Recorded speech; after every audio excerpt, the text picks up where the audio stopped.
లీడ్స్‌లోని హెడింగ్లే మైదానంలో వాతావరణం పూర్తిగా బౌలర్లకు అనుకూలిస్తుంది. ఈ పరిస్థితులను సద్వినియోగం చేసుకునేందుకు ఇంగ్లాండ్ జట్టు టాస్ గెలిచి బౌలింగ్ ఎంచుకుంది. కెప్టెన్ నమ్మకాన్ని నిలబెడుతూ పేసర్ ఓలీ రాబిన్సన్ తొలి బంతికే మాయ చేశాడు. ఇన్నింగ్స్ ప్రారంభించిన పాకిస్తాన్ ఓపెనర్ అజన్ అవాన్ష్ మొదటి బంతికే పెవిలియన్ చేర్చాడు.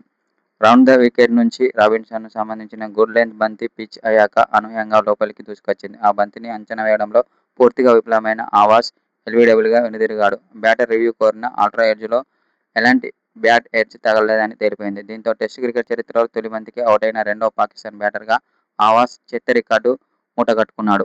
వాన కారణంగా ఆట నిలిచిపోయే సమయానికి పాకిస్తాన్ 9.4 ఓవర్లలో 23 పరుగులకే 2 వికెట్లు కోల్పోయి పీకల్లో కష్టాల్లో పడింది. రాబిన్సన్ ఖాతాలోనే షాన్ మహమ్మద్ వికెట్ కూడా పడిపోయింది.